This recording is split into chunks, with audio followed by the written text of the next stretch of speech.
হযরত আবু হুরায়রাহ রাদিয়াল্লাহু তাআলা আনহু হতে বর্ণিত।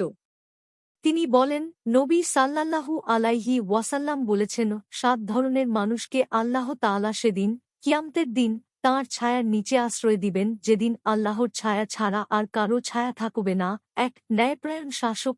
২. সেই যুবক যে যৌবন বয়সে আল্লাহর ইবাদাতে কাটিয়েছে। ৩. যে ব্যক্তি মসজিদ থেকে বের হয়ে এসে আবার সেখানে ফিরে যাওয়া পর্যন্ত মসজিদেই তার মন পড়ে থাকে। ৪. সেই ২ ব্যক্তি যারা পরস্পরকে আল্লাহর জন্য ভালোবাসে। যদি তারা একত্রিত হয় আল্লাহর জন্য হয়, আর যদি পৃথক হয় তাও আল্লাহর জন্যই হয়। ৫. সে ব্যক্তি যে একাকী অবস্থায় আল্লাহকে স্মরণ করে আল্লাহর ভয়ে তার চোখ দিয়ে অশ্রু ঝরে। ৬. সে ব্যক্তি যাকে কোনো উচ্চ বংশীয় সুন্দরী যুবতী কুকাজ করার জন্য আহ্বান জানায়। এর উত্তরে সে বলে, আমি আল্লাহকে ভয় করি। ৭. সেই ব্যক্তি যে আল্লাহর পথে গোপনে দান করে, যার বাম হাতও বলতে পারে না যে তার ডান হাত কি খরচ করেছে।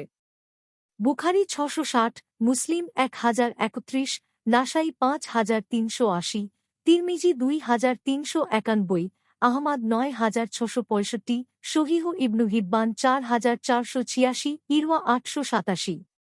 মিশকাতুল মাসাবিহ ৭০১। হাদিসের মান সহিহ।